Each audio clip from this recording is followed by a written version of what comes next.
Bonus. Trax.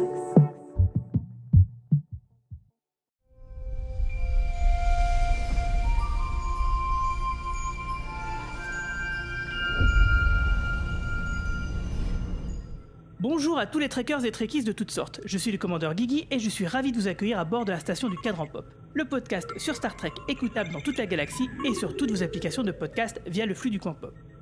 Après 3 podcasts où nous devions traiter de 2 séries en même temps, on revient à la bonne vieille formule d'un podcast par épisode d'une série, et il s'agit bien sûr du 4e épisode de la saison 2 de Picard, Engage.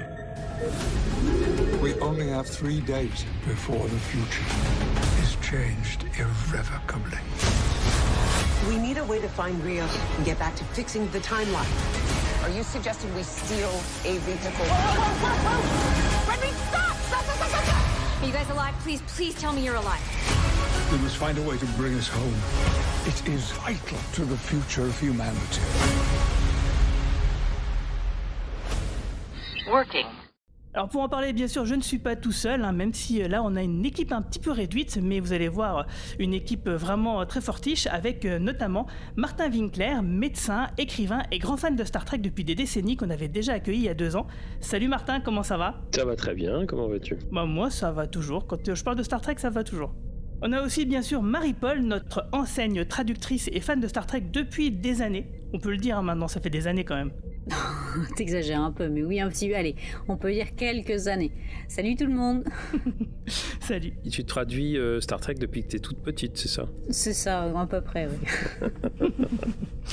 Alors avant de parler de Picard, on va revenir un petit peu sur Discovery et puis sur d'autres choses par rapport à Star Trek, mais surtout je voulais quand même vous informer, vous qui écoutez ce podcast, vous le savez sûrement déjà, mais je vous le rappelle quand même qu'on organise un événement le samedi 10 septembre 2022 sur le film Star Trek First Contact. Alors ça sera une projection du film de Jonathan Frakes dans une salle de cinéma à Paris, puis dans la foulée vous pourrez assister directement à l'enregistrement de notre podcast d'analyse sur le dit film. Alors ce sera au Club de l'Étoile à partir de 18h et plus si affinité. Alors on va lancer notre financement participatif d'ici 2 semaines afin de pouvoir financer tout ça en prévendant des places à 12€ notamment. Alors on travaille actuellement aussi à notre fanzine Cadran Pop qui sera donc distribué gratuitement pour les participants ce jour-là. Alors là je suis justement en train de terminer ma bande dessinée qui vous racontera une aventure de l'équipage du Cadran Pop. Une aventure où Marie-Paul et Martin seront d'ailleurs présents. Mais non. Eh bah si. Je te l'avais pas dit. Moi, je savais parce qu'il m'a envoyé un dessin, nanana. Je suis très fier. Mes enfants vont être jaloux comme des poux, c'est parfait. Et en tout cas, il y aura plein de surprises, plein d'autres choses qui sont en route, qu'on continuera de vous détailler chaque semaine. Vous pourrez retrouver donc toutes ces informations sur notre site internet podcast.lecadranpop.fr. Alors, avant de rentrer dans le vif du sujet, Martin, est-ce que tu as suivi d'autres séries Star Trek depuis les 2 ans, depuis la dernière fois qu'on s'est parlé, donc il y a 2 ans ? Non, j'ai pas. Et moi, j'ai pas regardé Discovery parce que j'avais essayé la première saison et ça m'a. Enfin, bon, il y a plein de choses qui m'ont déplu et je ne crache pas dessus. Je veux dire, on a le droit de ne pas aimer une série Star Trek, d'aimer les autres et de laisser tout le monde aimer ce qu'ils ont envie d'aimer. Mais donc, j'ai pas regardé Discovery. J'ai regardé Picard la première saison évidemment et j'ai commencé à regarder la 2e. J'attends, comment ça s'appelle, Strange New World, avec curiosité, parce que je me demande ce qu'ils vont faire, s'ils vont effectivement revenir à un format qui ressemble plus aux séries originelles, parce que je trouve que le format de l'épisode unitaire, c'est quelque chose qui peut être tout à fait intéressant quand c'est fait de manière intelligente. Mais voilà, j'ai essentiellement regardé Picard. Puis évidemment, je revois les anciennes séries. Je revois régulièrement Deep Space Nine et The Next Generation. Et Voyager aussi. Mais t'as pas testé Star Trek Lower Decks ou Prodigy par exemple ? J'ai regardé Lower Decks. J'ai regardé un épisode de chaque. Je suis pas un grand amateur d'animation, donc c'est pas des séries que j'ai eu envie de regarder. J'ai pas vu la série animée de Star Trek originale, par exemple. Pour moi, la SF, mais ça c'est mon goût à moi. La SF c'est mieux quand c'est des vrais acteurs. Mais enfin des vrais acteurs. Il y a des vrais acteurs qui doublent, mais c'est mieux quand je vois le jeu des acteurs. Alors non, j'ai pas regardé regardé les séries animées. J'en ai vu suffisamment pour voir que visuellement c'est très intéressant. Prodigy, ça a l'air extrêmement fin, extrêmement intéressant sur le plan visuel. Enfin, je trouve ça très beau. Mais j'ai pas suivi les séries. Bon, ça se comprend, hein, c'est clair, on n'est pas obligé de regarder toutes les séries Star Trek qui existent, hein, parce que maintenant ça fait quand même une bonne dizaine, et se concentrer. C'est ça qui est bien, c'est d'avoir justement un panel différent d'œuvres sur lesquelles on peut s'accrocher ou pas, quoi. Alors justement, on parlait de Discovery, et toi Marie-Paul, t'étais pas là la semaine dernière, où on a fait donc notre bilan de la saison 4 de Discovery. Est-ce que tu peux nous dire justement, toi, ton bilan à toi, quel est-il sur cette saison 4 qui a été un peu mouvementée quand même? Oui, comme je l'avais dit le podcast d'avant, l'ensemble de la saison était quand même assez inégal et plutôt ça penchait finalement vers la déception au niveau de l'écriture plus qu'autre chose. Néanmoins, cet épisode final, moi, m'a quand même bien un peu regonflé. Étant linguiste traductrice, forcément le sujet de l'épisode où ils rencontrent une nouvelle entité, les 10C, et qui découvrent donc un nouveau langage et qu'ils apprennent à communiquer. Moi, je trouve ça fascinant. Évidemment, beaucoup de gens ont fait des rapprochements avec The Arrival, premier contact en français, le film qui est une adaptation un peu ratée, je trouve, par rapport à la nouvelle de Ted Chiang dont c'est tiré, qui, elle, est absolument fabuleuse. Sur l'écriture, la communication, le langage, la langue, c'est extrêmement bien écrit et je trouve que le film de Villeneuve est sympa. Il y a des trucs qui m'ont beaucoup gêné dedans, mais on n'est pas là pour en parler. Et donc ça rappelle effectivement, cet épisode-là rappelle cela.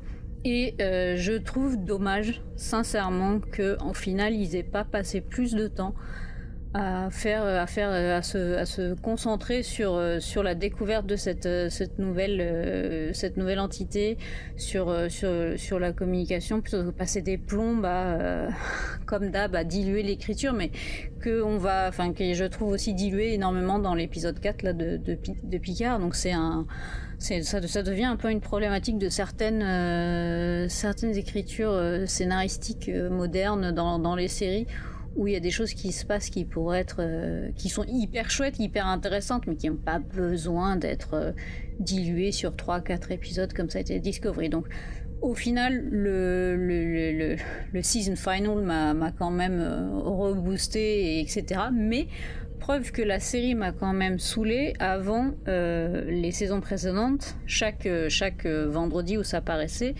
dès que je faisais ma pause déj, puisque moi je travaille à la maison, donc j'ai la chance de pouvoir regarder les Star Trek quand ils sortent le vendredi à midi sur ma pause déj, j'étais calée devant la télé et j'étais à fond sur les nouveaux épisodes. Et là, cette saison-là, je l'ai regardée parce qu'on faisait les podcasts au final, quoi, presque.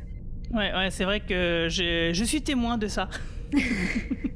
Où souvent t'avais un peu de retard dans ton visionnage d'épisodes, ce qui montrait qu'effectivement la motivation n'était pas forcément là. Mais moi je te comprends tout à fait, hein, parce que c'est exactement ce que je ressens aussi. La thématique de science-fiction et justement de premier contact, d'analyse d'un langage, comment se faire comprendre à partir d'un langage complètement différent, ça n'a pas été suffisamment développé correctement, alors que le temps d'antenne était utilisé pour des choses dont on se foutait royalement. C'est à se demander à quoi pensent les scénaristes des fois. Donc voilà, effectivement, dans l'épisode de Picard dont on va parler cette semaine, on retrouve un peu de ça parce que c'est un peu un épisode de remplissage. Mais par contre, moi, j'ai un truc que je voulais dire. Ça m'a fait bien marrer de voir donc la guest qui est la présidente de la Terre Unie, qui est Stacey Abrams, qui est une candidate pour de gouverneur en Géorgie, qui a d'ailleurs fait hurler l'infâme, ignoble Ted Cruz sur Twitter, parce que, oh là, mon Dieu, vous avez osé prendre en guest star une femme politique, en plus elle est noire, encore pire. Voilà. Donc moi j'ai trouvé ça génial comme petit clin d'œil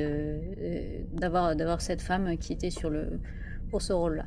Mais sur Twitter, justement, cet homme politique, Ted Cruz, s'est bien fait moucher par l'interprète Dr. Culbert, qui, je pense, ça a dû bien le calmer quand même. Captain, incoming message. Bonjour, c'est le lieutenant Bajoran Marina, de retour pour le dernier épisode de Discovery. Alors, qu'est-ce que j'ai pensé de cet épisode et de la saison en général ?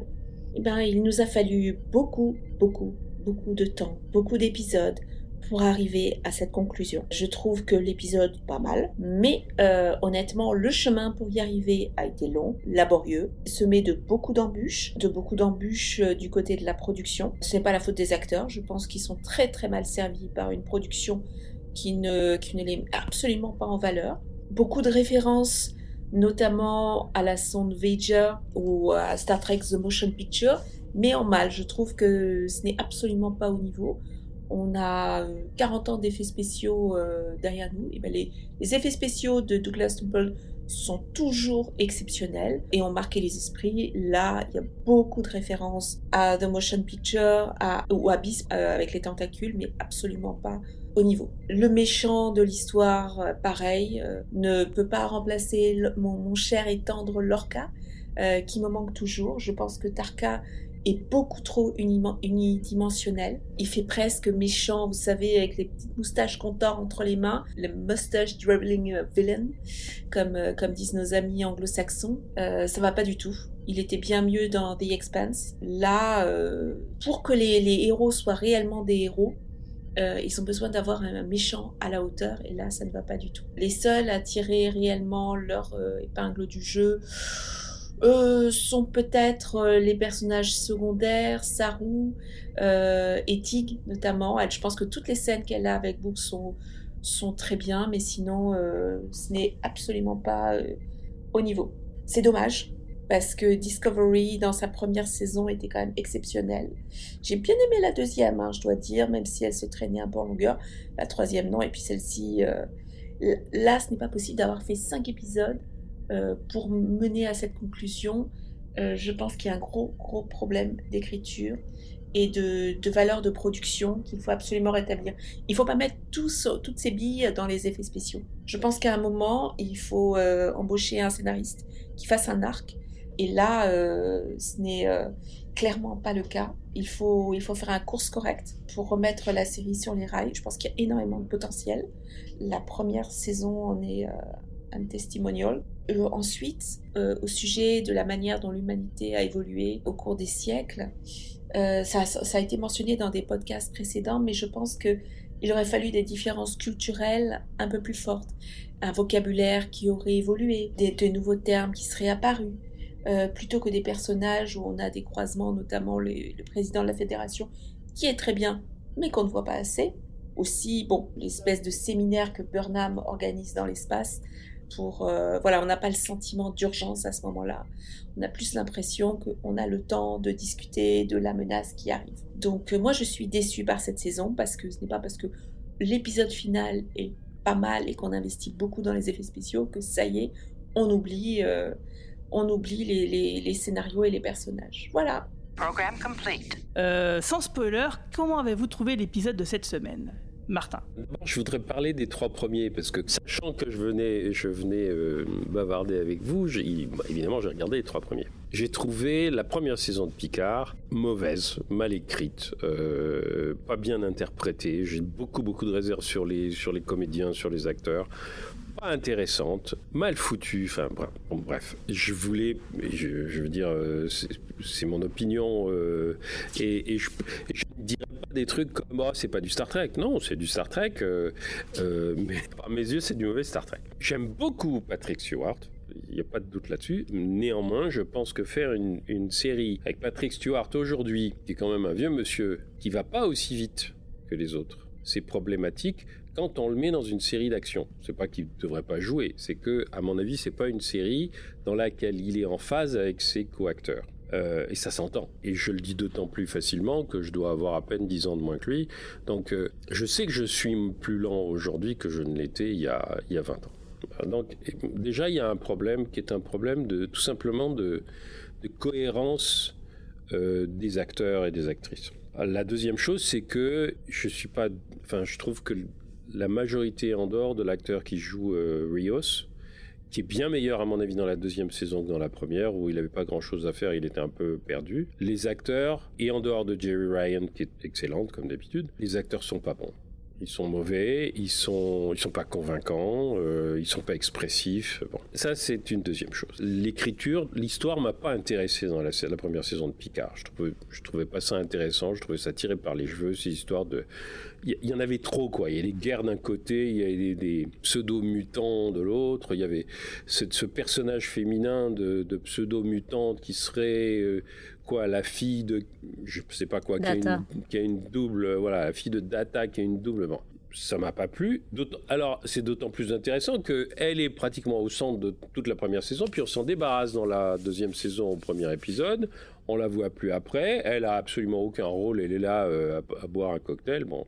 J'ai détesté le fait qu'on me tue et Data et You, parce que s'il y avait des beaux personnages qui pouvaient être réutilisés, c'était ces deux-là. Pourquoi est-ce que vous nous les tuez ? Data quand même, il était déjà mort déjà dans Nemesis, donc. Non, il était pas mort. Il était pas mort. Je veux dire, il y avait Data qui était mort, et il restait le prototype qui était un prototype.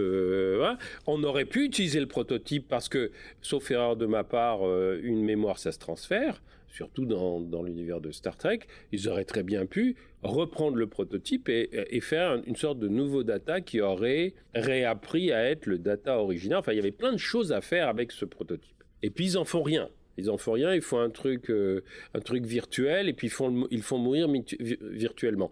S'il y a une existence virtuelle, pourquoi tu le fais mourir? Pourquoi tu le réutilises pas? S'il est déjà mort, pourquoi tu inventes un truc virtuel? Bref, pour moi, ça tenait pas debout. C'était juste parce qu'on avait envie de meubler un peu. Alors, ça, c'est la première chose. La deuxième chose, c'est la deuxième saison. Premier épisode sert à rien. Premier épisode, il sert à remettre tout le monde à peu près, à représenter à peu près tout le monde.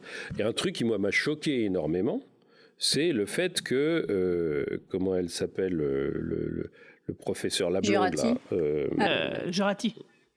Jurati, elle a quand même assassiné quelqu'un dans la première saison, et puis au début de la deuxième saison, ils disent en fait elle l'a assassiné parce qu'elle était un peu folle elle a été manipulée dans son cerveau, et puis bref, ça passe à là, c'est-à-dire il n'y a pas de conséquences. Ça, c'est problématique parce que tu vois un personnage principal de la série qui en tue un autre, et il faut qu'il y ait des conséquences. Il faut que ce soit adressé. Puis là, c'est pas adressé du tout. Elle n'a pas été jugée. Elle a pas été bon. Elle est là. Ils se retrouvent tous plus ou moins dans le vaisseau. D'accord, très bien. C'est amené de façon très un peu capillotractée. Enfin, je veux dire, c'est tiré par les cheveux. Et donc, pourquoi pas? Mais le sentiment que j'ai des trois premiers épisodes, c'est que, 1, c'est du remplissage. 2, il faut absolument faire jouer plein de gens à l'intérieur de la maison, de la vieille maison de Picard. Puis on va en reparler pour le 4e, il y a quand même une incohérence majeure avec cette histoire de maison dans laquelle il a vécu, qui était la maison de ses ancêtres, etc., etc. Mais tout ça, c'est pas très convaincant dans la mesure où il n'y a pas d'histoire. On ne sait pas ce qui se passe. On ne sait pas ce qu'on veut nous faire comprendre dans l'histoire. Et puis on arrive dans le deuxième épisode avec ce monde parallèle à la Retour vers le futur 2, monde parallèle fasciste qu'on a déjà vu dans Star Trek classique, parce qu'il y a un épisode dans lequel il y a un type qui a créé un univers nazi sur une planète que l'équipage va aller visiter. C'est le Star Trek classique qui invente l'univers parallèle l'univers miroir. Bon, tout ça c'est pas nouveau. Mais là, c'est pas tout à fait l'univers miroir parce que c'est une réalité, c'est une branche d'une réalité alternée. C'est pas non plus le truc. Bon, bref, pourquoi faire? Et puis, en plus, on nous ramène Q. Alors, très bien, moi j'adore Q, j'adore John Delancey. Je veux dire, je trouve que c'est un personnage formidable, mais là, il est pas drôle. Les enjeux dans lesquels il lance Picard et les autres, oui, d'accord, mais on comprend pas exactement qu'est-ce qu'ils vont sauver. Il faut qu'ils sauvent l'univers, d'accord, mais pourquoi, de quoi, en quel nom? Est-ce que c'est parce que la planète Terre a fait des conneries et s'est détruite ou s'est autodétruite? Bon, c'est ce qui est suggéré dans le 4e. On sait pas, on connaît pas les enjeux. On ne connaît pas les buts, on ne connaît pas les adversaires en présence. Pourquoi est-ce qu'ils sont envoyés sur cette terre alternative dans des rôles? C'est pour ça que ça m'a fait penser à l'univers miroir, c'est-à-dire que ils se retrouvent dans des rôles qu'ils auraient pu occuper s'ils avaient. Mais alors d'un seul coup, ils se retrouvent dans cet univers miroir, mais eux, ils sont bons. Ils viennent du bon univers. Ils sont pas fascistes. Ils se reconnaissent tous. On se rend pas compte, enfin pas tout de suite, qu'ils sont pas tout à fait à leur place. Wow. Enfin, je veux dire, ça tient pas debout. C'est pas écrit. Il y a pas de continuité d'un épisode à l'autre. Hein. Je veux dire, entre le premier et le deuxième épisode, il y en a pas. Entre le deuxième et le troisième, il y en a pas. Il y en a entre le troisième et le quatrième parce que forcément, ça s'arrête au milieu. L'écriture me pose vraiment d'énormes problèmes et je suis toujours embêté par les acteurs. L'actrice qui joue Jurati, elle est toujours pas bonne. Je suis désolé, moi, Michel Hurd. Michel Hurd. Qui joue Raffi. Michel Hurd, je l'ai vu dans des tas de séries. C'est pas une bonne actrice. Ça n'a jamais été une bonne actrice. Je la suis depuis la première saison de Law & Order Special Victims Unit, c'est-à-dire il y a 25 ans. Je pense que si on ne l'a pas gardée à la fin de la première saison, c'est parce que ce n'est pas une bonne actrice. Et vous ne l'avez jamais vue dans un rôle majeur parce que ce n'est pas une bonne actrice. Elle a 2 expressions et puis c'est fini. Donc, et encore une fois, moi, je suis content qu'elle travaille. Hein. Je veux dire, je souhaite à aucun acteur, aucune actrice de ne pas avoir de boulot. C'est toujours très déprimant. Mais quand même, faut reconnaître qu'elle fait rien, quoi. Surtout à côté de Jeri Ryan, quand on les voit. Alors, si tu veux qu'on parle du 4e épisode, quand tu les vois dans la même scène, tu vois qu'il y en a une des deux qui est une bonne actrice et l'autre qui l'est pas. Je dirais que ça. Et ça se voit très nettement parce qu'elles sont l'une à côté de l'autre. Il n'y a pas photo, quoi. Moi, je te trouve un peu dur quand même avec Michel Hurd parce que je trouve que justement, il y a une bonne alchimie entre elle et Jeri Ryan. Enfin, pour moi, le couple Raffi-Seven fonctionne vraiment bien. Elle se renvoie plutôt bien la balle. Non, mais c'est facile de renvoyer la balle à Jeri Ryan, je veux dire. Peut-être. Mais pense à Jeri Ryan et Robert Picardo, par exemple. Ou Jeri Ryan et Seven of Nine et comment dirais-je, et Janeway. Elles sont infiniment meilleures et c'était. Ouais, mais on n'est pas du tout dans le même contexte. On n'est pas dans le même contexte, mais enfin, c'est même... l'écriture qui fait que des acteurs... c'est pas seulement les personnalités des acteurs, c'est aussi est-ce que les acteurs, ils sont bon d'accord, mais est-ce que les actrices, elles ont un bon texte sur lequel travailler? Et là, c'est pas le cas. C'est ce que je vous disais, c'est que moi je trouve que l'écriture du couple Seven-Raffi ne fonctionne pas. La communication est inexistante. Elle se renvoie la balle, ça, il n'y a aucun problème, il n'y a pas de problème. Ils font des punchlines un peu comme si c'était... son nom m'échappe, le scénariste qui écrit avec des... Bref, peu importe, à la Maison Blanche. Aaron Sorkin. Aaron Sorkin, ils essayent de faire un peu ça. Mais moi, je trouve que l'alchimie du couple ne fonctionne pas. Pour moi, c'est pas un couple. C'est pas ça. Il n'y a pas du tout de la communication est inexistante entre elles. Il n'y a pas de communication corporelle non plus. Donc ça, c'est un problème. Mais ça, on peut peut-être en parler après dans la zone. À propos de communication corporelle, j'ai un truc à dire sur une scène particulière, mais dans la zone spoiler. Bon, on va y aller tout de suite, comme ça sera réglé. Allez, on se dirige directement dans la zone spoiler. Mr. Roddy, doomed to be the afterthought left behind again. Not to me. You're more than you've let on, that they can see. Smart, cunning, and remarkably more cruel than I could have predicted. Bravo. How am I cruel? Fixing me just to take what you need. Leaving me up here powerless, yet now awake to feel it. All right. Well, have a good night plotting or whatever it is Borg Queens do. You felt it too, didn't you? That thing for what we Borg have so very many words. Assimilation. Cooperation. Connection.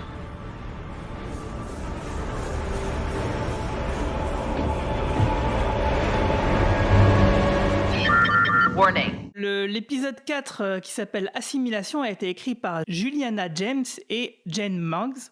Je pense que ça se dit comme ça.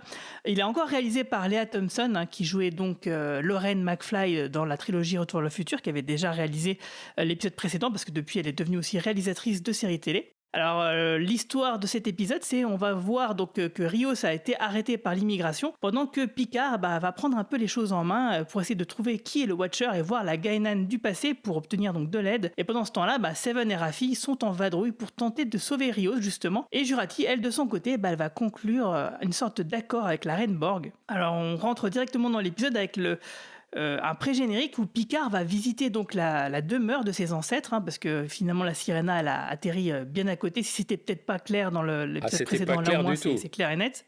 On pouvait le comprendre quand à un moment donné Rios lui dit où est-ce que vous nous emmenez, lui dit à la maison. Oui, mais juste après, il les téléporte à Los Angeles. Alors attends, tu te dis commençons par ça. Comment ça se fait qu'un vaisseau comme celui-là ne peut pas gérer l'entrée dans l'atmosphère et la gravité de la planète Terre? Attends, tu m'expliques un truc là. Je veux dire, on a vu les vaisseaux de Star Trek atterrir, remonter, etc. La planète Terre, c'est pas le Soleil. C'est pas une planète qui a 15 fois la gravité. Le vaisseau est endommagé.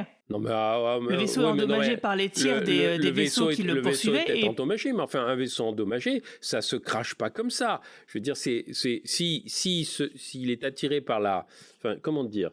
Il peut avoir à la rigueur Tu veux dire qu'il aurait piqué du nez? Non, en fait. Ce que je veux dire, c'est que le coup de la gravité, ça marche pas. C'est pas parce qu'il est endommagé que la gravité va avoir fait plus d'effet sur lui. La gravité, elle a le même effet sur tous les vaisseaux quand ils rentrent dans l'atmosphère. Qu'est-ce que c'est que cette histoire de ah ben non, c'est la gravité qui nous, c'est la gravité. Non.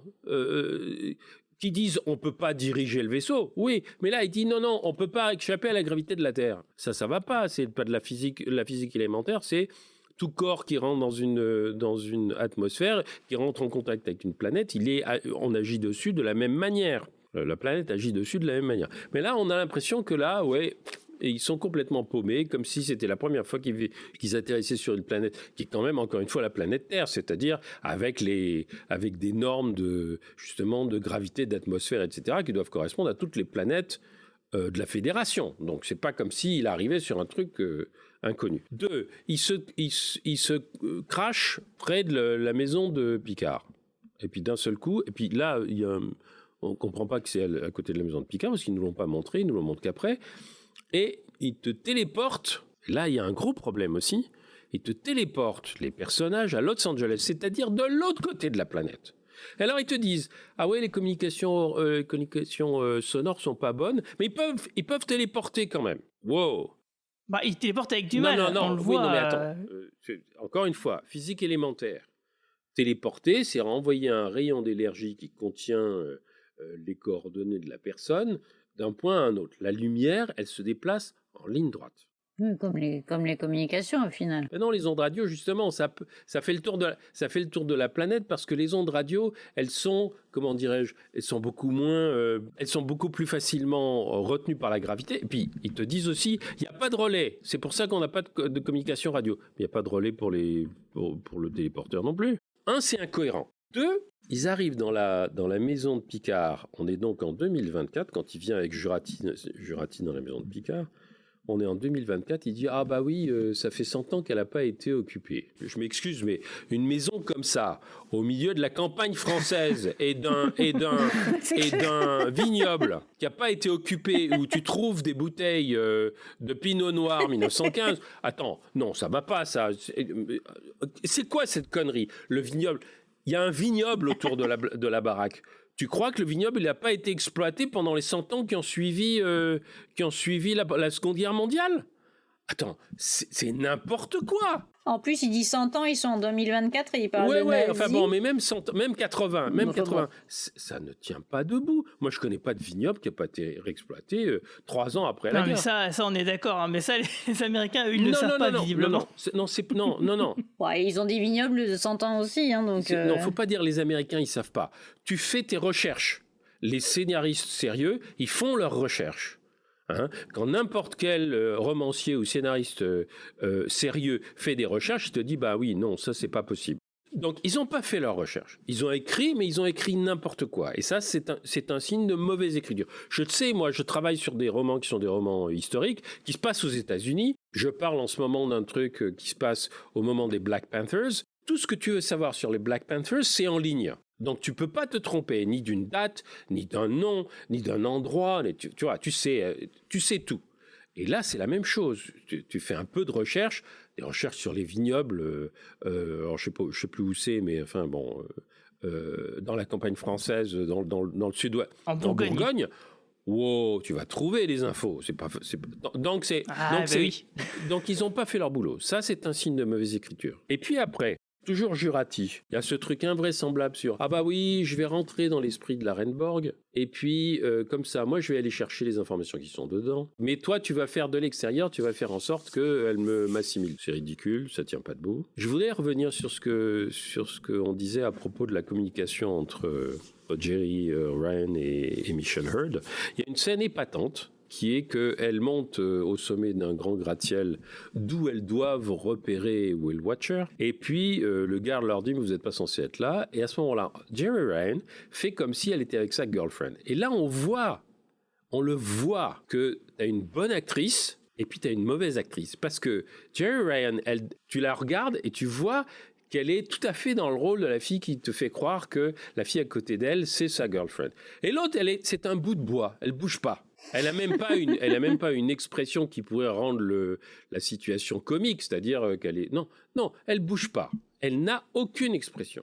Encore une incohérence. À un moment donné, elle a son tricorder, elle dit « Ah, bah, j'ai eu une image » et puis elle est partie. Pourquoi elle a une image qui est partie ? Ou bien le tricorder, il marche, ou bien le tricorder, il marche pas.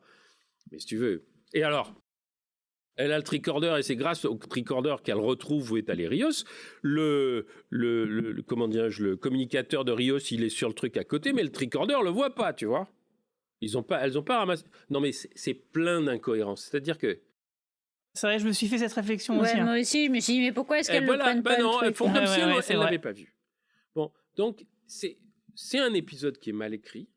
C'est un épisode dans lequel on fait traîner les choses en longueur. Ah ouais, faut quand même, après tu diras ce que tu en penses, on va vous dire ce que vous en pensez tous les deux, mais je veux quand même m'offrir ce plaisir. Les deux guest stars, de l'épisode, bon, c'est une belle idée d'avoir Guinan jeune, je dis pas le contraire, mais la pauvre Guinan, en tout cas le personnage tel qu'il est traité ici, il sert à rien. Ah bah oui, carrément, mais de toute façon, tout l'épisode 4, c'est clairement un épisode de remplissage. Parce qu'à la fin, au début, on en est au même point. Moi, je trouve qu'il sert quand même à montrer le Ito Agayere que je ne connaissais pas. L'actrice qui joue Guinan Jeune. Et que je trouve chouette. L'actrice, elle était patente, mais le personnage ne sert à rien. Et puis, j'aime beaucoup le chien, hein, je veux dire... je trouve ça formidable. Mais...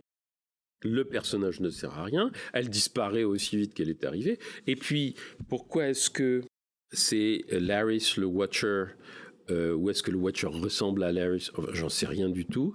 Mais tu t'attends quand même à ce que ce soit quelqu'un de peut-être un peu plus... Enfin, qui a été installé de manière un peu plus importante dans la série, pas comme elle l'a été là, c'est-à-dire que au début de la saison, ils nous font une pseudo-histoire d'amour où lui, il veut pas, etc. Bon. Ça c'est très gênant. C'est très gênant. 2, c'est mal fait, c'est mal joué. 3, on se dit mais à quoi ça sert ? C'est-à-dire que à chaque fois ils commencent des trucs, on se dit à quoi ça sert, et puis ils les reprennent un peu plus tard. Tu te dis ah oui, c'était à ça que ça servait, mais ça sert pas vraiment, tu vois. Et en tout cas ça ne donne strictement aucune épaisseur à l'histoire. Donc on est dans une histoire depuis 4 épisodes, et comme je suis curieux de nature, je vais regarder les 10 pour savoir comment c'est 10 ou 13. 10. Je vais regarder les 10 pour savoir et encore une fois, peut-être que je vais avoir à me forcer et je vais me faire du mal. Mais depuis 4 épisodes, on est dans une histoire qui tient pas debout, avec au moins 2 épisodes qui servent à rien. Dernière chose, encore une fois, il nous tue quelqu'un. En même temps, il servait à rien. On est content qu'on en ait débarrassé. Non mais je suis désolé. Par exemple, justement, au contraire. Ça veut dire, on le tue parce qu'il sert à rien. Mais c'est un signe de mauvaise écriture. Je veux dire. Vous pensez à Voyager où il y avait quoi, 12 personnages ? J'ai jamais vu Voyager. Je suis la caution nouvelle, moi, tu penses à Voyager ou même The Next Generation, il y en a un peu moins. Mais dans Voyager, il y a 12 personnages, ils ont tous leur place. Oui, mais ils servent pas pour tous les épisodes. Pas dans tous les épisodes, mais ils servent. S'ils sont pas capables de nous faire apparaître les personnages et de les faire développer dans une série, comment dirais-je, regarde, enfin toutes les séries maintenant qui sont faites de façon épisodique dans lesquelles tu as 10 épisodes d'affilée, bien sûr que tous les personnages n'apparaissent pas dans tous les épisodes, mais ils servent tous à quelque chose, autrement ils les mettent pas. Bah là, si tu fais référence à Elnor, tu peux te dire que son intérêt c'est de donner justement une motivation par rapport à Raffi, tout simplement. Pourquoi elle a besoin qu'Elnor meure pour avoir une motivation? Je veux dire, ils sont partis. Elle est partie avec eux. Ça, je suis d'accord. Avec eux. Elle est pas partie. Elle est partie parce qu'elle était convaincue qu'il y avait quelque chose à faire. Pourquoi est-ce que tu as besoin de tuer Elnor? Non, tu tues Elnor parce que tu n'as rien à faire avec lui. Et si tu n'as rien à faire avec un personnage, c'est que ce personnage, il est mal écrit. Et qu'il est mal écrit depuis le début. Bah c'est justement, tu remarqueras que Soji et Elnor, c'est les deux personnages qui ont été mis de côté, qui sont entre guillemets obligés d'être remis dans la saison 2 parce que bon bah voilà, ils font partie de la distribution, mais qu'on les a mis de côté. Il y en a une, bon bah elle est mise de côté de manière plutôt organique parce que bon bah voilà, elle est devenue un peu ambassadrice, donc voilà, elle fait pas partie de l'histoire. Et Elnor, bon bah ils l'ont tuée. C'est pareil, l'actrice, je me souviens plus du nom du personnage non plus. C'est dire à quel point, tu vois, ça me frappe pas parce que j'arrive pas à mémoriser le nom des personnages. L'actrice qui jouait la mutante,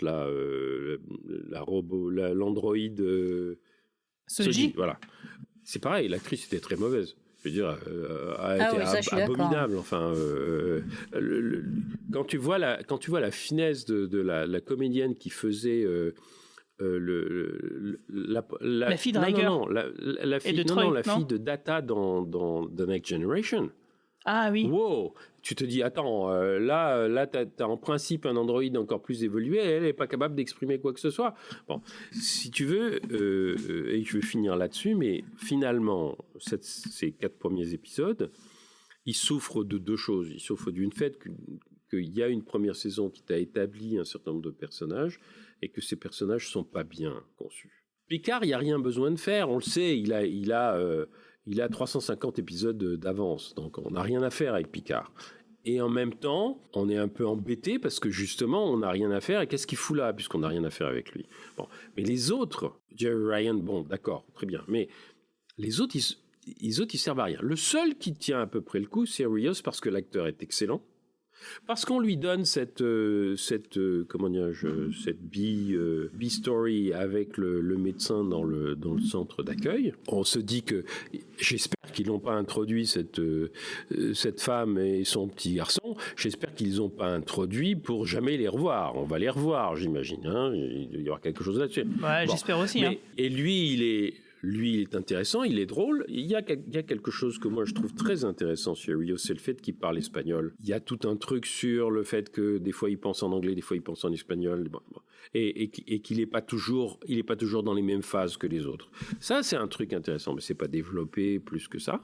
Donc cette saison souffre du fait que tu n'as pas des personnages intéressants au début, et puis deuxièmement que tu as un enjeu qui n'existe pas. Moi, je ne sais pas quel est l'enjeu. Il faut sauver qui n'existe pas pour l'instant. Non, excuse-moi. Tu dois pouvoir sentir qu'il y a un enjeu. La seule chose que dit justement Picard dans le 4e épisode, il dit « Ah ouais, il faut... enfin non, c'est dans le résumé. Il faut réparer le passé pour sauver le présent. » Bon, d'accord, ça, on a déjà fait ça. Je veux dire, ça fait environ... on est en 2022, donc ça fait presque 40 ans, puisque Retour vers le futur l'a déjà fait. Mais plus, puisque dans d'autres œuvres de fiction, avant, l'ont fait. Bien sûr, mais enfin, au cinéma, bon, et c'était beaucoup mieux fait. Alors, encore une fois, c'est pas bien écrit, c'est pas drôle. Une œuvre qui a autant d'épaisseur que Star Trek, que les Star Trek, il doit y avoir des moments où c'est drôle. Et où c'est drôle. Les allusions, tu te rends compte? Ils font une allusion à Star Trek 4 en nous mettant le même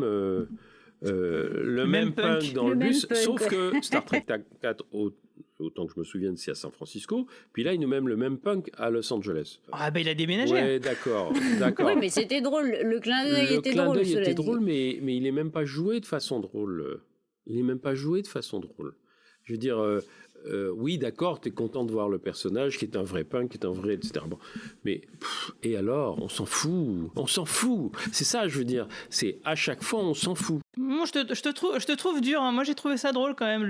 Pas le fait qu'on le revoie, mais le fait qu'ils se disent ah oui, je suis désolé. Comme là, du coup, il est devenu poli en fait, en disant oui, je suis désolé. Après, moi, j'aime bien cette musique. C'est insultant de dire qu'il est devenu poli 40 ans après, le pauvre.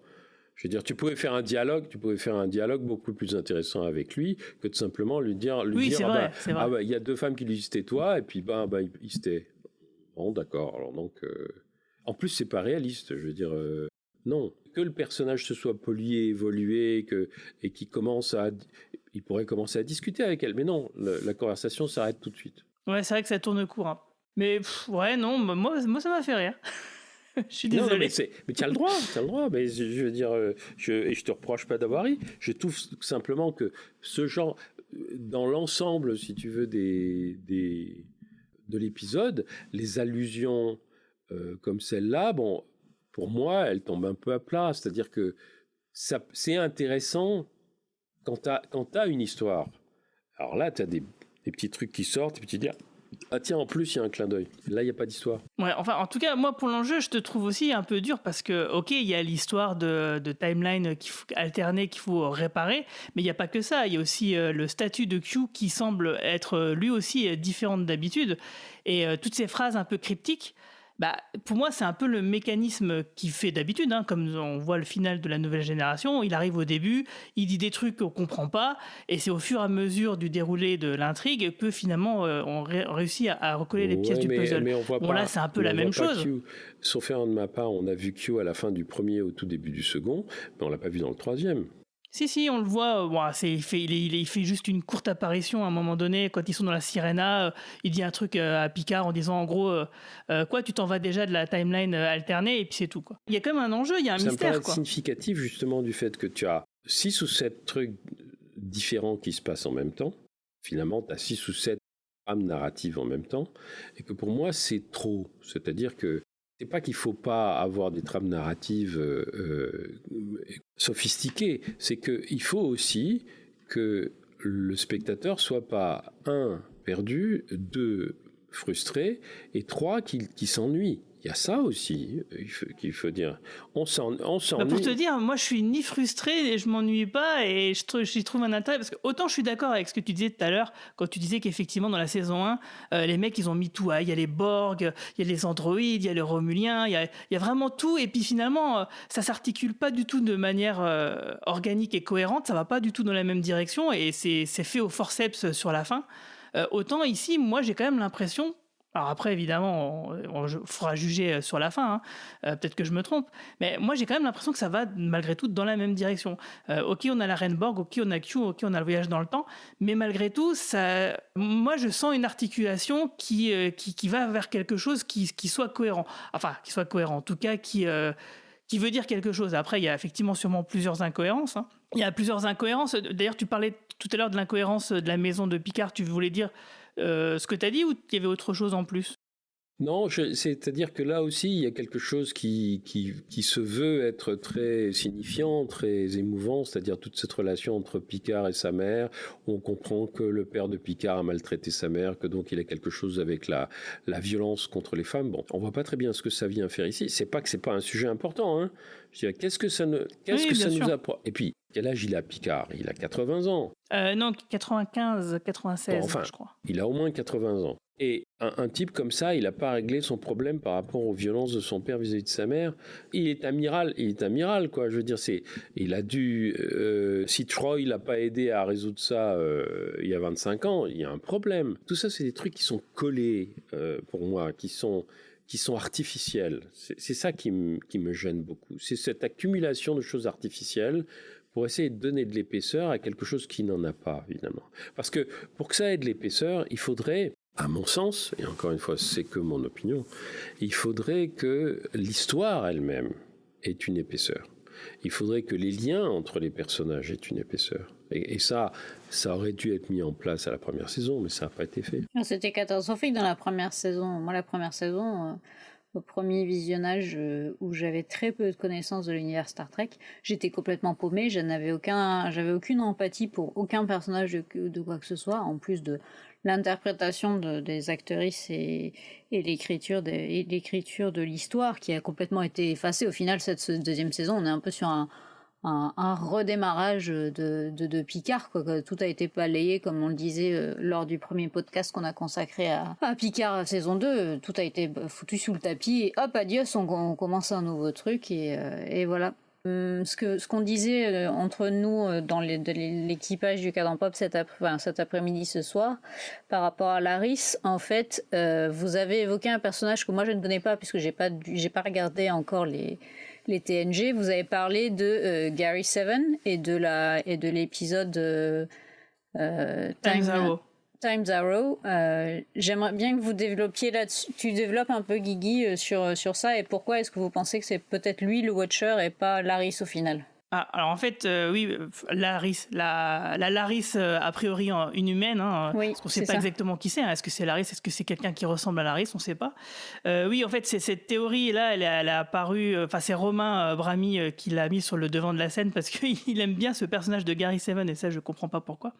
Parce qu'en fait, à un moment donné, celle qui ressemble à Laris et Picard, il part dans une espèce de portail un peu rectangulaire qui ressemble à celui qu'utilise justement Gary Seven, donc dans le dernier épisode de la saison 2 de la série classique, qui s'appelle Mission Terre, si je me souviens bien en français. Ouais. Donc c'est un personnage qui était interprété par Robert Lansing, et ça devait être l'acteur principal d'un spin-off de Star Trek. Et alors, moi, c'est pas un épisode que j'ai gardé beaucoup en mémoire parce que je l'ai vu qu'une seule fois il y a très longtemps, parce qu'en fait je le déteste. Je l'aime pas du tout cet épisode, je le trouve très très relou, parce que c'était une espèce de Doctor Who un peu à l'américaine. Alors si je me souviens bien, alors Martin, tu vas peut-être me corriger ou me compléter parce que j'ai vraiment besoin là. C'est une espèce d'agent spatio-temporel qui se promène et qui justement intervient dans les lignes temporelles quand ça déconne un peu. Puis, Donc, là, et l'épisode est pas bon à mon avis. Moi je suis comme toi, l'épisode il est est pas bon, vraiment il pas est pas bon. intéressant. Et je pense que c'est pour ça qu'ils ont pas fait de spin-off, heureusement. Oui, mais en fait, c'est parce qu'il a aucune cohérence avec Star Trek en règle générale. C'est-à-dire qu'ils ont voulu faire une autre série et la greffer sur Star Trek, mais finalement, le concept de Gary Seven, il a pas vraiment. Il fait rien, Gary c'est pas Seven, cohérent. dans l'épisode en question. Il apparaît avec son chat, il disparaît, puis c'est tout. C'est une sorte de quelqu'un qui sait des trucs que les autres ne savent pas, qui te transfère d'une époque à une autre. Mais bon, c'est pas intéressant. On peut se passer, je veux dire, on peut voir tout Star Trek sans regarder cet épisode qui n'a strictement Je le conseille d'ailleurs. strictement aucun intérêt. Alors, je ne sais pas qui est le Watcher, mais là encore, si tu veux, ça me paraît être le prototype d'une mauvaise écriture, dans le sens où quand on te fait aller d'un point à un autre en te disant toujours, une fois que tu as atteint ton point, que le point vraiment important c'est le suivant ou la personne suivante, ça veut dire qu'on te mène en bataille. Ah ben oui, c'est du remplissage. Et surtout, ça veut dire que tu n'as pas d'histoire. Et c'est très embêtant parce que les séries d'aujourd'hui qui sont faites en 10 épisodes sur une plateforme comme Disney ou Amazon ou ce genre de choses, Paramount, les séries en question, quand ils produisent 10 épisodes, en principe, ils ont déjà tout écrit.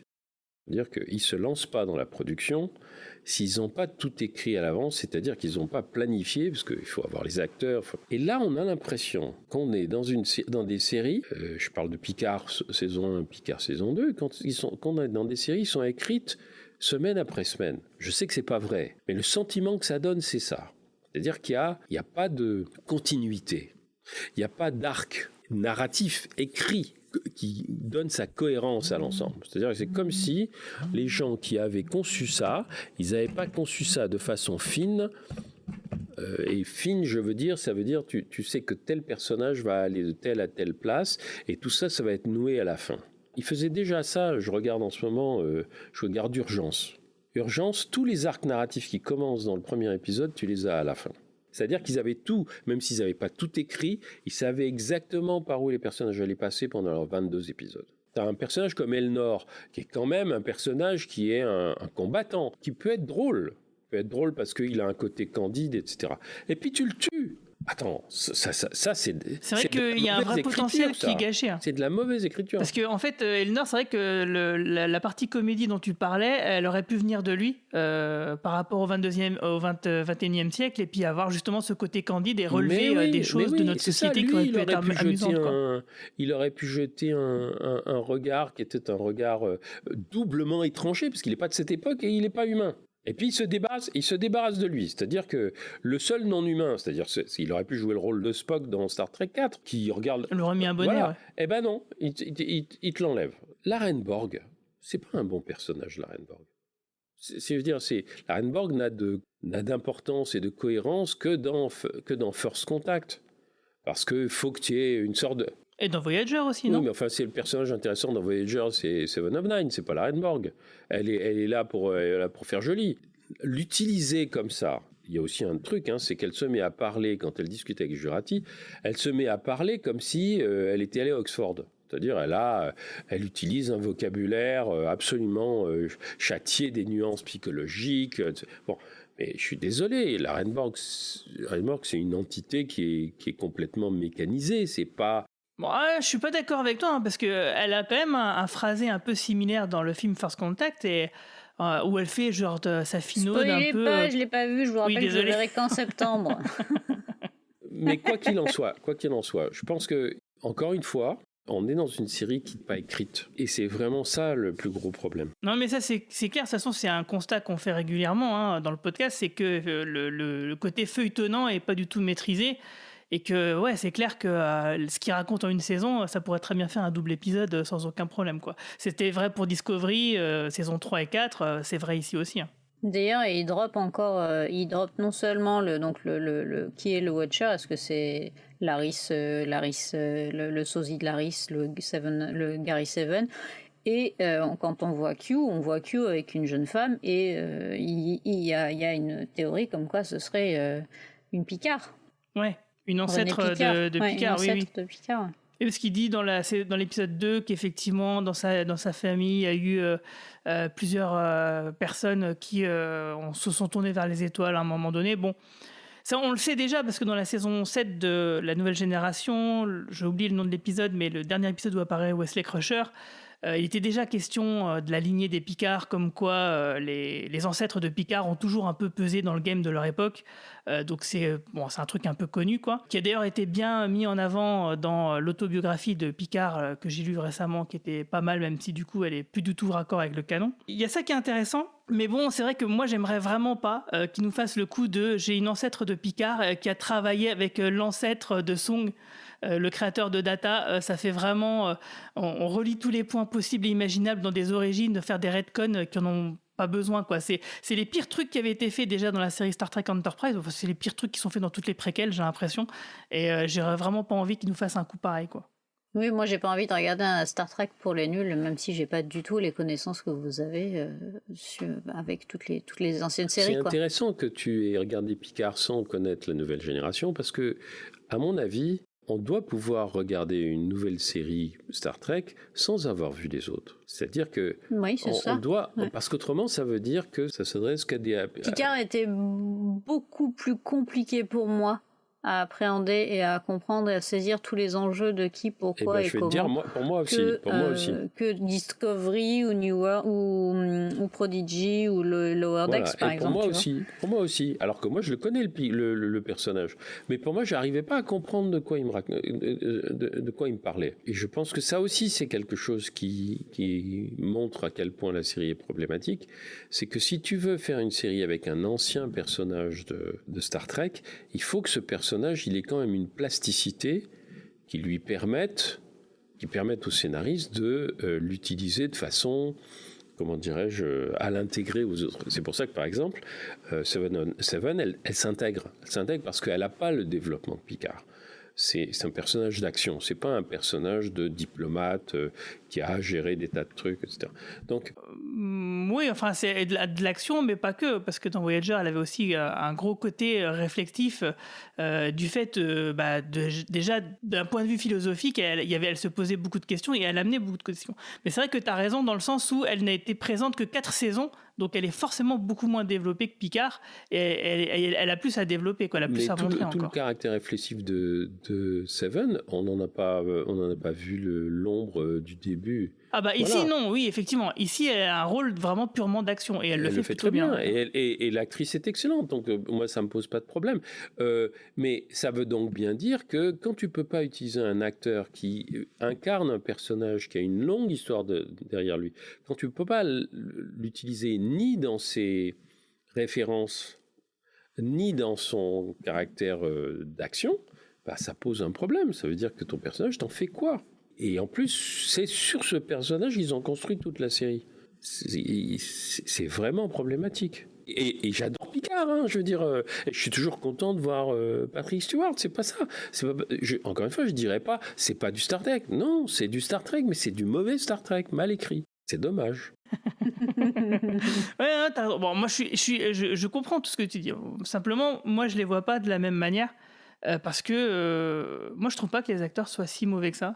Même si je suis d'accord avec toi, il y a un level qui est différent, c'est-à-dire il y a un niveau différent pour certains. C'est vrai que Rios et Seven, pour moi, ils sont toujours été excellents, mais moi j'apprécie quand même malgré tout Raffi.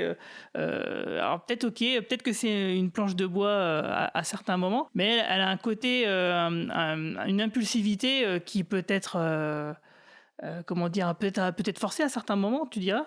Mais voilà, moi je trouve quand même qu'il y a quelque chose, et surtout, moi ce que j'aime bien malgré tout, c'est que moi je m'ennuie pas malgré ça, parce qu'il y a toute cette mécanique un peu, cette chronologie. Alors peut-être qu'à la fin ça va complètement exploser, ça sera tout pourri, et comme souvent on a l'habitude avec Discovery et avec certaines autres séries Star Trek, de choses qui voilà, ça à la fin ça accouche, la montagne accouche d'une souris toute pétée, quoi. Mais moi il y a quand même plein de trucs qui m'intéressent, quoi, genre ce que fait Q, ce qu'il veut, pourquoi il a l'air de perdre ses pouvoirs, pourquoi il a l'air d'être aussi acculé. Sa scène avec Picard au début de l'épisode 2, moi je l'ai trouvé vraiment super sympa. Et après effectivement il y a plein de trucs qui m'intéressent pas, qui ont l'air d'être des retcons un peu forcés, comme l'histoire avec la famille de Picard. C'est vrai que ça on s'en fout vraiment complètement, quoi, parce qu'on sent vraiment que ça va être un peu n'importe quoi.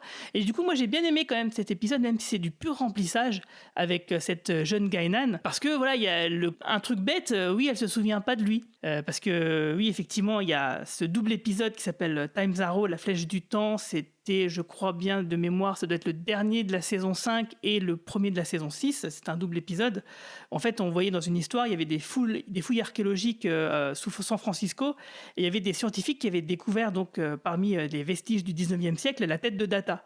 Et en fait, ils se sont rendus compte, il y a une histoire, ils se rendent compte sur une planète qui a un étrange passage vers le San Francisco de 1900, et dont Data est accidentellement envoyé dans ce passage et rencontre Guinan, qui vivait sur Terre au 19e siècle.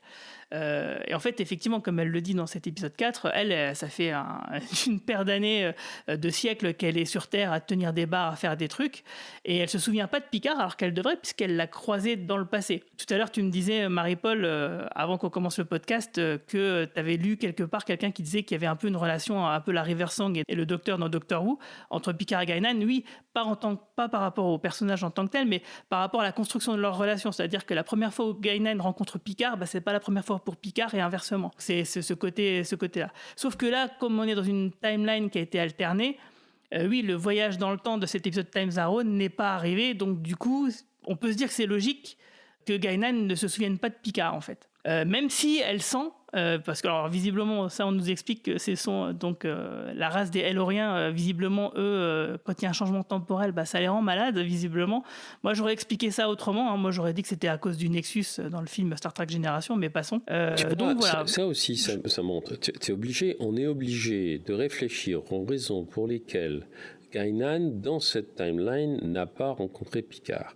Et ça veut dire que on s'adresse à des gens qui ont non seulement vu les séries précédentes, mais qui en ont un bon souvenir, et puis qui maîtrisent les concepts de voyage dans le temps, etc. Bon. Et moi, j'ai pas envie, et je connais bien The Next Generation, j'ai pas envie de faire ce genre d'effort.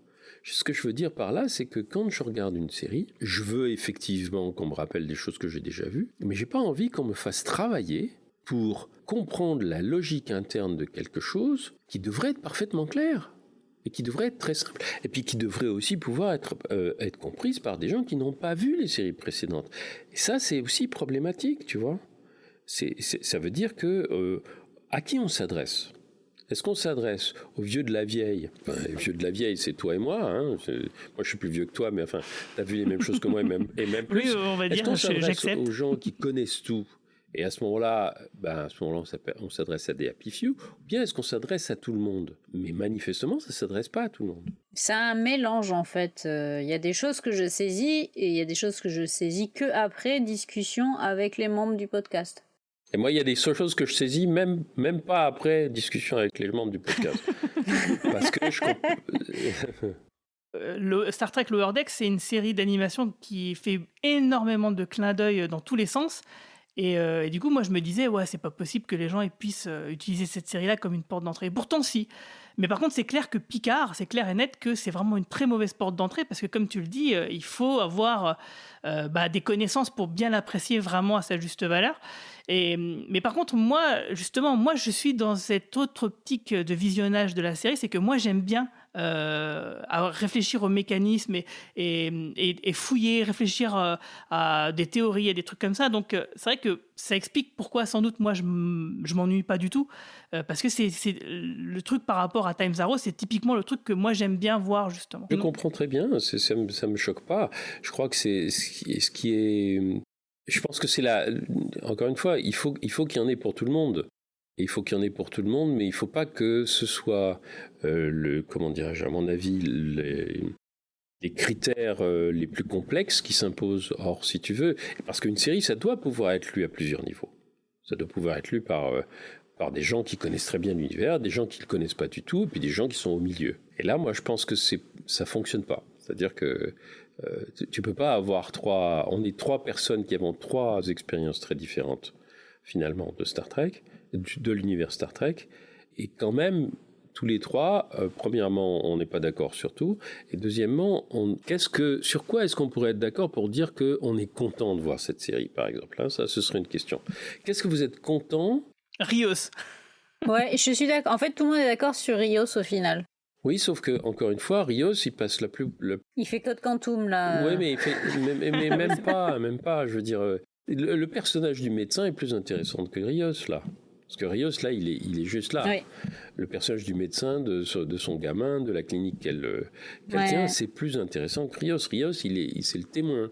Il est là, il nous montre cet univers. Et puis après, il va dans le camp, dans le centre de détention. On a déjà vu les centres de détention 12 fois. Et puis après, il va dans le bus. Et puis, le bus, on l'a déjà vu. Mais il lui arrive rien. Moi, j'étais très, très mal de voir que Rios ne faisait rien. En dehors de tomber, se casser la gueule et puis d'être trimballé d'un endroit à un autre, il fait rien. C'est la caution. C'est le personnage étranger. Puisqu'il est, je sais pas de quelle origine Santiago Cabrera, est-ce qu'il est né aux États-Unis ou est-ce qu'il est né dans un pays d'Amérique du Sud, mais il a un peu la caution effectivement à regarder le racisme, l'expulsion des étrangers aux États-Unis, comment ça se passe. C'est un épisode effectivement qui est beaucoup sur les messages un peu politiques, hein, même. Ouais. Les conversations entre Guinan et Picard, ça faisait beaucoup sous-texte par rapport au racisme et des choses comme ça. Puis il y a la pollution, et puis...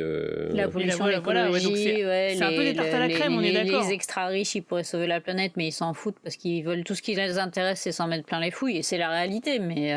C'est vrai que c'est un peu de la tarte à la crème, mais... Est-ce que, tu vois, si on n'avait pas fait ça, est-ce que ça aurait pas manqué, quoi? Est-ce que c'est pas un passage un peu obligé dans ce type d'histoire de retour dans le temps? Si, peut-être, mais ça aurait pu être écrit différemment, un peu plus rapidement, ou il y a des twists, tu peux tout à fait glisser des phrases dans ce genre-là. Moi, justement, l'échange entre Picard et Guinan, je trouvais que ça fonctionnait plutôt bien, parce que ça marche sur 2 niveaux. Mais en quoi ça fait avancer l'action? C'est ça la question. Ça ne fait pas avancer du tout, mais ça, je suis d'accord. Et c'est ça qui est problématique, c'est que si tu fais un commentaire sur le monde d'aujourd'hui, comme le faisait Star Trek 4, il faut que ça fasse avancer l'action, il faut que ça serve à quelque chose, il faut que cette notation d'un personnage sur ce qui se passe l'amène à un autre endroit parce que ça fait bouger, quoi. Mais là, non. Oui, mais alors justement, exemple, dans Star Trek 4... Peut-être tu as trouvé la solution, mais à quoi sert l'escapade de Tchekhov? C'est ce que j'allais dire, il y a quand même quelques petits moments creux dans le Star Trek 4 aussi. C'est la même fonction, c'est vraiment de montrer l'époque sous un jour particulier, parce qu'il y a McCoy qui fait des réflexions quand il va à l'hôpital, il y a Tchekhov qui est aux prises avec les militaires. Ça fait pas du tout avancer l'action, mais par contre, voilà, ça fait un petit commentaire. Mais c'est un film léger. Ici ou là de la société. C'est un film léger, quoi. Il dure 2 heures ou 2 heures et quart. C'est une sorte de super épisode. Là, tu as 10 épisodes. Mais on en revient toujours au même problème, ça je suis d'accord. C'est absolument pas comparable. Non, mais on en revient toujours au fait que oui, c'est une histoire de de 3 épisodes délayés sur 10. Hein. Moi, je suis tout à fait d'accord avec ça. Hein. Et puis avec des gens qui ont... attention, parce que quand ils font Star Trek 4, il n'y a qu'une série. Ils travaillent avec un univers qui est très bien connu, qui peut être comment dirais-je, qui peut se résumer aux 7 personnages qui se baladent à San Francisco. Là, t'en as 10, quoi. Moi, je trouve ça extrêmement décevant, tu vois. Et encore une fois, je pense que c'est fait avec beaucoup de bonne volonté par des gens qui aiment Star Trek, etc. Mais je pense que ce sont des gens qui, pour des raisons que j'ignore, ne travaillent pas leur scénario, n'ont pas travaillé leur scénario avec, non pas, et je pense que c'est peut-être ça le problème, peut-être que ils veulent travailler leur scénario en montrant qu'ils connaissent Star Trek. Alors qu'en fait, tu veux écrire un scénario, il faut d'abord écrire ton scénario, il faut que ton scénario tienne debout dans n'importe quel univers, et ensuite tu l'habilles avec Star Trek. Ouais, ça manque de script doctor. Et je voulais juste ajouter que Santiago Cabrera, il est né au Venezuela. Voilà. Mais il a grandi à Londres et au Canada. Eh ben, merci pour ces précisions, Marie-Paul. Et oui, c'est vrai. Et tu as tout à fait raison sur le rôle des script doctors qui semble assez absent des productions Star Trek récentes. C'est pas la première fois qu'on le dit. Alors, Star Trek Picard continue sur sa lancée en produisant un épisode qui réussit à être fun et rempli d'explications sur Picard et la série 10 Forward, nous voilà. Alors, j'adore que cet épisode incarne ce qu'il y a de meilleur dans Star Trek. 2024 est un futur super proche. Personne ne se balade avec un masque, la pandémie a sans doute été vaincue. Très bon choix d'avoir situé la série à cette époque. Alors des personnages forts qui ont tous des scènes importantes, Jurati, Rios, Seven, Raffi et bien sûr Picard, ont des scènes qui font avancer l'histoire d'une manière ou d'une autre et ne sont pas là juste en potiche pour assister le héros. La scène finale, Q et la jeune fille est là pour nous intriguer, c'est parfait. Laris et le guetteur, alors là je suis complètement bluffée. La série parle de problèmes actuels avec sensibilité et talent comme toujours. Ici, elle traite des immigrés. Rios va être expulsé. C'est un sujet très sensible. Et comme d'habitude, la série s'empare de thématiques très fortes, d'actualité, et réussit à en parsemer l'épisode depuis le dernier épisode. Alors, les scènes entre Seven et Raffi sont excellentes. Et je regarderai bien une série centrée sur elle. Il y a aussi une référence aux GAFA super riches qui pourraient régler les problèmes du monde, mais ne font rien. Les scènes avec Guinan sont parfaites. Le mal temporel dont elle souffre lorsque Picard donne des phrases qu'elle a déjà entendues sont très bien et sont là pour intriguer. Et peut-être que Q en souffre aussi. Ce que j'adore, c'est que la série réussit à parsemer l'épisode de plein de références à l'univers canon de Star Trek.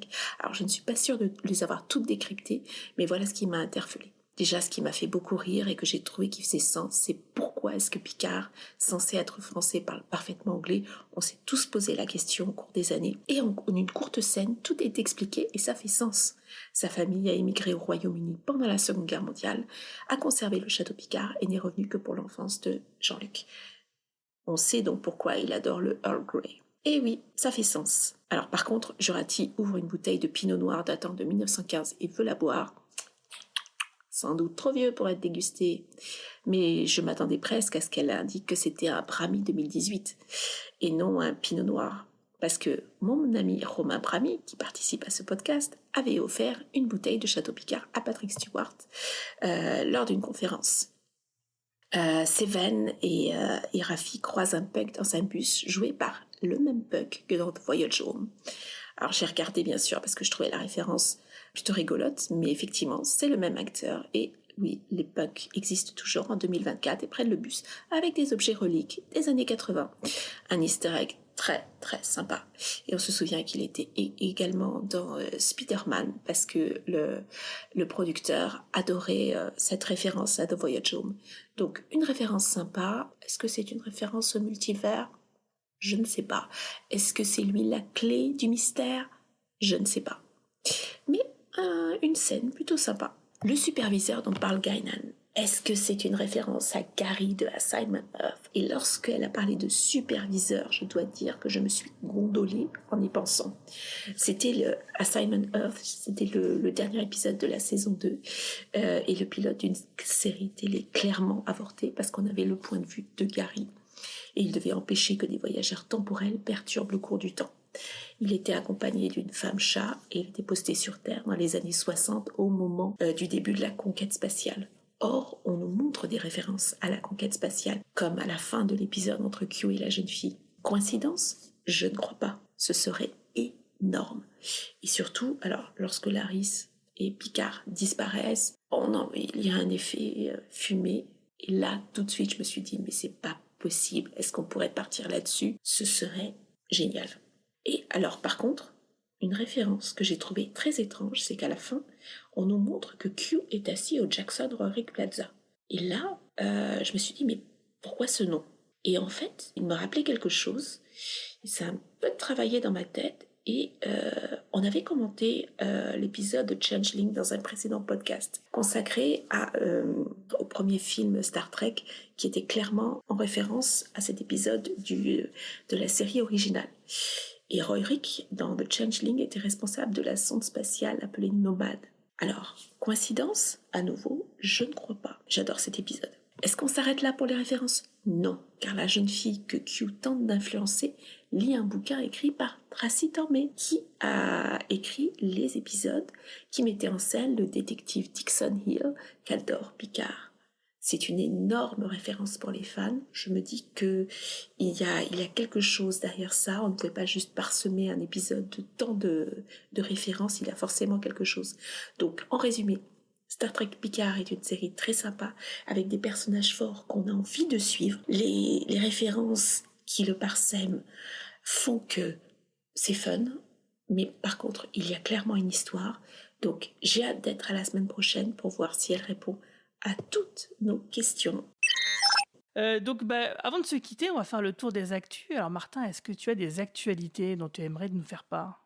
Ce que je suis en train de faire, je suis en train d'écrire un roman qui se passe en 1971 à San Francisco, et où Star Trek n'est pas un personnage prédominant, mais où les personnages de la série regardent, les personnages du roman regardent Star Trek, ils regardent The Twilight Zone, et comment dirais-je ? Et justement, c'est ce qui me paraît important, c'est de dire que voilà, tu mets tes personnages dans un univers très complexe qui est le San Francisco des années 70, où tu as 14 communautés différentes, tu as des problèmes politiques monstrueux, tu as la pollution, tu as le racisme, tu as 50...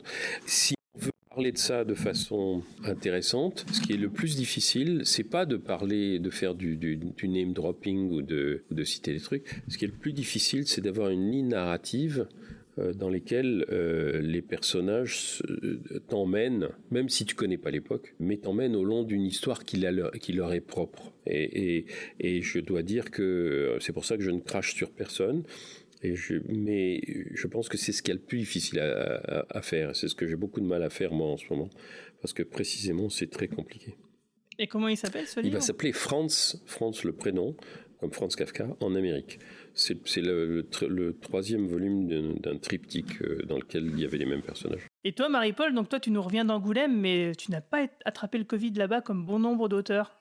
Tout à fait, j'ai été très prudente, j'ai gardé mon masque FFP2. Moi, mon actu, c'est du jour, parce que ma dernière traduction vient enfin de paraître, qui s'appelle Last Girl Standing, donc c'est l'autobiographie de Trina Robbins, qui est une grande autrice de comics américains, féministe, qui a fait un travail formidable d'historienne sur les autrices de la bande dessinée américaine, qui ont été longtemps invisibilisées comme de nombreuses autrices, en France aussi d'ailleurs, dans la bande dessinée franco-belge, qui a fait un travail formidable, qui était aussi, avant d'être autrice de comics et d'être la première à co-scénariser et dessiner Wonder Woman dans les années 80 d'ailleurs, qui était avant ça, avait une boutique de vêtements, elle faisait ses propres vêtements qu'elle vendait à New York, et notamment à des rockstars comme les Mamas et les Papas, et elle était pote avec Jim Morrison, etc. Donc c'est sa vie en fait, son autobiographie, puisqu'aujourd'hui elle a plus de 80 ans, elle est toujours parmi nous, elle est toujours hyper en forme et elle est toujours super intéressante, et elle sort d'ailleurs un nouveau bouquin cette année, donc voilà, elle est toujours très active dans la bande dessinée américaine encore aujourd'hui. Ça te donne vachement bien. Non, ça sort chez Bliss Édition. Eh ben c'est super. Bah moi, pour ma part, comme je l'ai dit, je suis en plein dans ma bande dessinée du Cadran Pop. Donc j'espère qu'on pourra en reparler très bientôt. Donc restez connectés, hein, parce que donc la semaine prochaine, on va parler concrètement du financement participatif pour notre événement du 10 septembre. Et puis bah d'ici là, je vous souhaite à tous une longue vie et plein de prospérité. Salut tout le monde. Salut. Salut.